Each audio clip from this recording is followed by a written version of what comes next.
Hi guys, कैसे हैं आप। आज फिर हम नए सेशन के साथ स्वागत करते हैं आपका अपने यूट्यूब चैनल कुछ अच्छा कुछ बुरा में। और स्टार्ट करते हैं कक्षा 11 की फिजिक्स का नया टॉपिक जो हम पढ़ रहे थे। और चैप्टर ठोसों के आंतरिक गुण, उसमें कुछ छोटे छोटे क्वेश्चन जैसे कि सिंपल हैं, पूछे जाते हैं, कभी कभी पूछ लिए जाते हैं। तो मैं सोचता हूँ मैं आपको सॉल्व करा दूँ। जैसे एक क्वेश्चन बहुत पूछा जाता है, ये क्वेश्चन पूछा जाता है कि रबर और स्टील, कभी कभी और भी लिख दिया जाता है आगे कि रबर स्टील हाथी दांत, बहुत सारी चीजें लिख दी जाती हैं, में कौन सी वस्तु सी वस्तु वस्तु अधिक प्रत्यास्थ होती है, अधिक प्रत्यास्थ होती है, क्वेश्चन मार्क। अब ये ऐसे इस टाइप के क्वेश्चन आ जाए तो आपको परिभाषाएं पता होनी चाहिए कि इसकी प्रत्यास्था की। इन्होंने कहा है कि रबर और स्टील में कौन सी वस्तु अधिक प्रत्यास्थ होती है। ठीक है, अब इस क्वेश्चन का सॉल्यूशन देखिए कैसे करके। आप क्या करेंगे, प्रत्यास्था की परिभाषा पे जाते हैं। तो प्रत्यास्था की परिभाषा हम लोगों ने पढ़ी थी कि प्रत्यास्था किसी भी वस्तु का वह गुण होती है। याद करो, थोड़ा सा दिमाग को पीछे पीछे ले जाओ। प्रत्यास्था किसी भी वस्तु का वह गुण होती है जो वस्तु की अवस्था परिवर्तन का विरोध करती है। ठीक, अब ध्यान से समझ गए आप, मतलब उसकी जो स्थिति है, उसमें जो अवस्था है, उसमें जो परिवर्तन करेंगे, जो आकार है, आकार में परिवर्तन का, रूप में परिवर्तन का विरोध करती है, उसे कहते हैं प्रत्यास्था। समझ में आ गई बात। अब आ जाओ इस पे। हमारे पास रबर और स्टील दो चीजें हैं, तो इन दोनों में से आप किस चीज के रूप में आसानी से परिवर्तन कर सकते हैं। यहाँ पे ये आंसर, और आंसर में यहाँ पे मैंने बता दिया, ये तो है रबर, ये है रबर, और ये क्या है, स्टील। स्टील ऐसे मानो, ये माना हमने रबर की गोली है एक, और ये क्या है, स्टील की गोली है। सॉरी, ये गोली है स्टील की, ये काय की गोली है, स्टील की। ये बताना है कि इस रबर और स्टील में कौन अधिक प्रत्यास्थ होता है। तो इसको बनाने के लिए आपने परिभाषा गए कि प्रत्यास्था जो होती है किसी वस्तु का वह गुण है जो उसकी रूप में परिवर्तन का विरोध करती है, स्थिति में परिवर्तन का विरोध करती है। अब आ जाओ, इनमें से किस, इन दोनों गोली में से आप किस में अधिक परिवर्तन कर सकते हो। रबर को आप दबाओगे तो ये बड़ी आसानी से इसका परिवर्तन चेंज हो जाएगा नहीं, लेकिन आप इसका रूप चेंज करने के लिए आपको ज्यादा बल लगाना पड़ेगा। इसका मतलब ये अपने रूप को बदलना नहीं चाह रही है, इसके रूप को बदलने के लिए हमें ज्यादा बल लगाना पड़ रहा है। तो ध्यान रखें, जिसकी आकृति को बिगाड़ने के लिए ज्यादा बल लगाना पड़ेगा वो वस्तु कैसी होगी, अधिक प्रत्यास्थ होगी। तभी तो वो अपने मतलब अपनी अवस्था परिवर्तन का, तो इसके अंदर कौन सा प्रत्यास्था का गुण ज्यादा हो गया, तभी तो ये अपनी अवस्था परिवर्तन का विरोध कर रही है ज्यादा।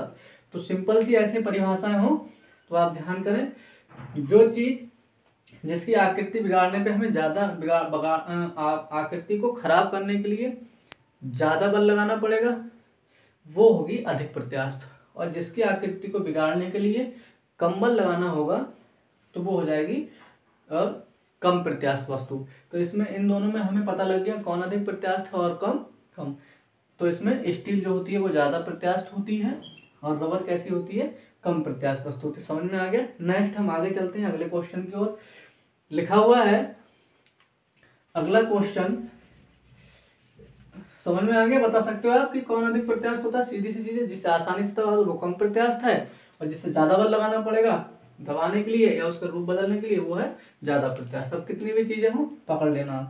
क्वेश्चन नंबर 2, ये क्वेश्चन कहता है ठोस, द्रव और गैस, इन तीनों में गैस, ठोस द्रव गैस में क्या लिखा हुआ है,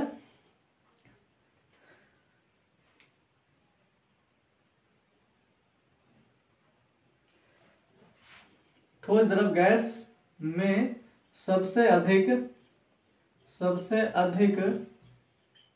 संपीड्यता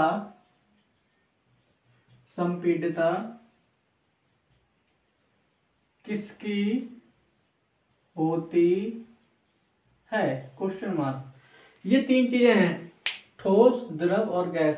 इनमें से किसकी संपीड़ित, तो सबसे पहले आपको संपीड़ितता का मतलब पता होना चाहिए। संपीड़ित क्या है, ये वॉल्यूम आयतनात्मक प्रत्यास्थता गुणांक से रिलेटेड है। संपीड़ितता का मतलब होता है दबाना, संकुचित करना, किसी भी चीज को बड़े आयतन से छोटे आयतन में संकुचित कर लेना, वो होती है क्या, संपीड़ितता। तो यहाँ ध्यान देंगे ठोस, द्रव और गैस। तो इसमें ठोस, ठोस तो अगर ठोस जैसे ये पेन ठोस है, इसको आप इससे ज्यादा छोटी जगह में नहीं ले जा सकते, इतना है इतना ही रहेगा। अभी द्रव है, तो अगर हमने क्या किया कि एक किसी भी टब में, किसी भी या बर्तन में हम जितना भी द्रव भरेंगे तो उससे ज्यादा उसका आयतन कम नहीं कर सकते। जितना उसका आयतन है उतना तो रहेगा, लेकिन उससे ज्यादा कम हम आयतन नहीं कर सकते। किसी भी बर्तन में कर लें, आयतन क्या रहेगा, वही रहेगा। लेकिन ये जो गैस है, गैस को हम भाई आपने देखा खोल देंगे तो ये पूरे रूम में फैल जाएगी, लेकिन इसको हम थोड़ा सा कंप्रेस करके एक छोटे से सिलेंडर में भी भर सकते हैं। इसका मतलब हम इसको नहीं कर सकते ज्यादा संपीड़ित, इसको नहीं कर सकते, लेकिन इसको क्या है, ये बिल्कुल संपीड़ित नहीं कर सकता। इसे कुछ संपीड़ित कर सकते हैं, लेकिन इसको हम बहुत अधिक संपीड़ित कर सकते हैं। तो इन तीनों में सबसे ज्यादा अधिक संपीड़ितता किसकी होती है, गैस की होती है। आंसर इसका क्या सही होगा, आंसर गैस। ठोस और द्रव और गैस में सबसे ज्यादा अधिक संपीड़ितता किसकी होती है, गैस की, क्योंकि हम इसको छोटे कम बर्तन में कंप्रेस कर सकते हैं, छोटे बर्तन में कंप्रेस कर सकते हैं। अब क्या है आगे हम बात करते हैं कुछ न्यूमेरिकल्स पर, छोटे छोटे न्यूमेरिकल्स हैं। तो इसमें एक न्यूमेरिकल है, एक आंकित प्रश्न है कि एक कोई क्षण है, ठीक है, उस क्षण में अनुदैर्ध्य और अनुप्रस्थ दो विकृतियां हैं, अनुदैर्ध्य विकृति और अनुप्रस्थ विकृति। अनुदैर्ध्य विकृति, इसे लिख दिया अनुदैर्ध्य विकृति, और दूसरा क्या है, अनुप्रस्थ विकृति। ये दोनों विकृतियां कितनी हैं, 5 गुणा 10 की घात -3 और 2 गुणा 10 की घात -3 है। तो क्षण का पायसन अनुपात क्या होगा, सिंपल सा है सॉल्यूशन इसका, कोई बताना नहीं है भाई। पायसन अनुपात बराबर क्या होता है, अनुप्रस्थ यानी कि पार्श्व विकृति हो जाएगी, अनुप्रस्थ विकृति बटे सॉरी अनुदैर्ध्य विकृति, तो अनुप्रस्थ विकृति बटे अनुप्रस्थ विकृति बटे कौन सी हो जाएगी, अनुदैर्ध्य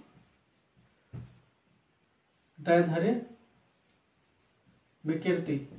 ध्यान देंगे भाई, विकृति की कोई मतलब मात्रक नहीं होता है, तो सिग्मा बराबर हो जाएगा, अनुप्रस्थ विकृति कितनी है हमारी, अनुप्रस्थ विकृति है 2 गुणा 10 की घात -3, और अनुदैर्ध्य विकृति कितनी है, देखो अनुदैर्ध्य विकृति 5 गुणा 10 की घात -3, अनुप्रस्थ विकृति कितनी है 2 गुणा 10 की घात -3, तो ये कितनी है 5 गुणा 10 की घात -3। ये तो कट गया, अब इसको कर दो भाई 2/5, सिग्मा बराबर भाग करोगे इधर किससे, 5 से 2 को जाएगा नहीं, पॉइंट लगा लिया 0, 4 5 20, तो ये आपका आ गया सिग्मा बराबर 0.4। ये पायसन अनुपात समझ में आ गया। नेक्स्ट क्वेश्चन की ओर हम चलते हैं, आ जाते हैं अगले क्वेश्चन की ओर। अगला क्वेश्चन है हमारे पास क्या, किसी बर्तन में रखे द्रव का आयतन प्रत्यास्था गुणांक, मतलब आयतनात्मक प्रत्यास्था गुणांक जो दिया हुआ है वो है 2 गुणा 10 की घात 9, ये 9 लिखा हुआ है, कितना दिया हुआ है 2 गुणा 10 की घात 9 न्यूटन प्रति मीटर स्क्वायर है। द्रव की संपीड़ितता ज्ञात कीजिए। सिंपल है सॉल्यूशन भाई, हम लोगों ने यहाँ पे दिया हुआ है क्या, आयतन प्रत्यास्था गुणांक, आयतन प्रत्यास्थता गुणांक यहाँ लिख देंगे, गिवन दैट क्या है दिया हुआ है, आयतन प्रत्यास्था गुणांक बराबर कितना दिया है 2 गुणा 10 की घात 9 न्यूटन प्रति मीटर स्क्वायर। पूछ क्या रहे हैं, संपीड़ितता।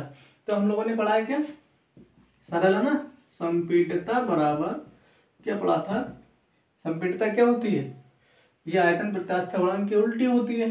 तो संपीड़ितता बराबर क्या हो जाएगा, 1 बटे आयतन प्रत्यास्थता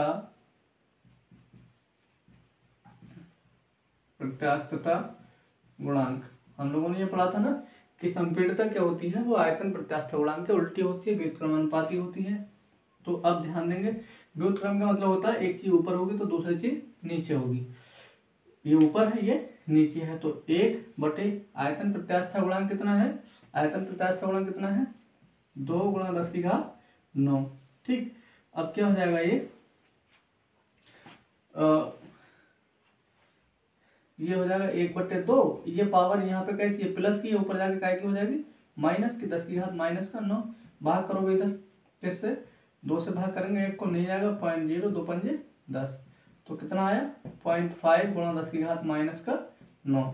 ठीक, अभी ये कितना हो जाएगा, यहाँ पे ये पॉइंट है ना, इसको भी इधर कर दो, तो ये इक्वल हो जाएगा 5.0 गुणा 10⁻⁻10। ठीक, इस प्रकार से ये निकल गया आपका संपीड़ितता। ठीक,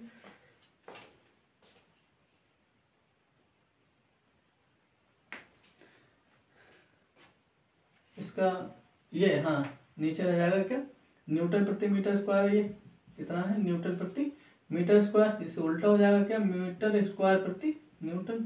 तो यहाँ पर भी क्या हो जाएगा ये मीटर स्क्वायर प्रति न्यूटन। ठीक, ओके, आगे चलते हैं नेक्स्ट क्वेश्चन की ओर, बात करते हैं अगले क्वेश्चन की।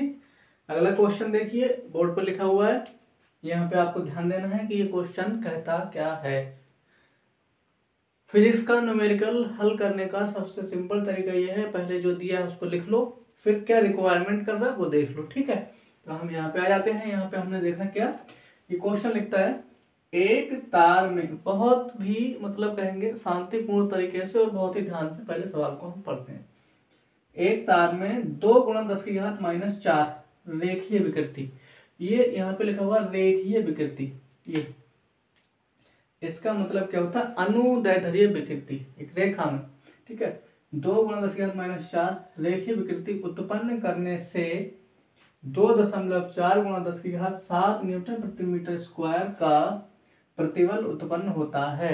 मतलब हम अगर किसी भी तार में रेखीय विकृति कितनी करते हैं 2 गुणा 10⁻⁴ रेखीय विकृति उत्पन्न करते हैं, तो रेखीय विकृति से क्या होता है 2.4 गुणा 10⁻⁷ प्रतिबल उत्पन्न होता है। मतलब ऐसे करके जब आपने तार को खींचा है, इधर को पकड़ के खींचो, ऐसे करके और इधर को भी खींचो, जब इसको आप खींचोगे तो इसमें विकृति आएगी, इसकी लंबाई में वृद्धि आएगी, तो इसके अंदर एक आंतरिक प्रतिक्रिया बल उत्पन्न होगा, उसको हम प्रतिबल कहते हैं। तो वो प्रतिबल पैदा होता है कितना 2.4 गुणा 10⁷ न्यूटन प्रति मीटर स्क्वायर। तो ये कहते हैं कि तार के पदार्थ का यंग प्रत्यास्थ गुणांक क्या होगा।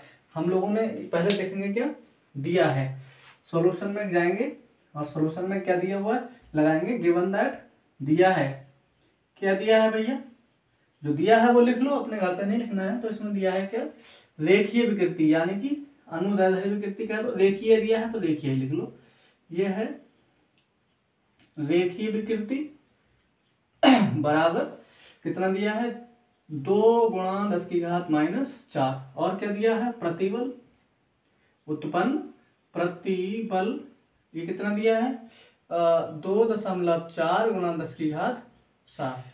अब ये कह रहे हैं कि यंग प्रत्यास्थ गुणांक, यानी कि बाई का मान पूछ रहे हैं। ठीक, तो ऐसी कंडीशन में हम लोग क्या करेंगे, हमें पता होता है बाई बराबर क्या होता है प्रतिबल बटे विकृति,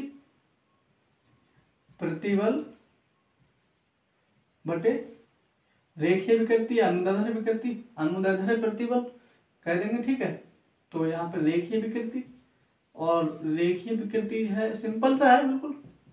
यहाँ हमने क्या देखा, जो दिया था वो लिख लिया और ये सूत्र था, सूत्र से हो जाएगा ये सीधे सीधे, कुछ सवालों में सीधे सीधे नहीं होगा। ठीक है, कोई ज़्यादा टेंशन लेने की जरूरत नहीं है, सिंपल सा है, करके तो देखो। प्रतिबल का लगाओ लगाओ लगाओ लगाओ लगाओ लगाओ, कहाँ प्रतिबल, ये रहा 2.4 गुणा 10⁷। नीचे क्या है 2 गुणा 10⁻⁴। पहले घाते हैं, ये देखो 2 एकम 2, 2 एकम 2 और 2 दूना 4, ये पॉइंट जो था इसे ऐसे लगा दिए, ये घाते ऊपर करेंगे, इधर देखो जरा, तो ये हो जाएगा y = ये है 1.2 इंटू 10 की घात 10⁻⁷ ये प्लस की थी, और ये वाली पावर ऊपर जाएगी तो ये भी काय की हो जाएगी, प्लस की। तो ये हो जाएगा y equal to 1 into 2 into 10⁻7×4=11। अभी हम जाएंगे किस पे जाएंगे, इसके जिसका यूनिट होता है, यूनिट पे जाएंगे। तो यूनिट क्या कहता है इसका,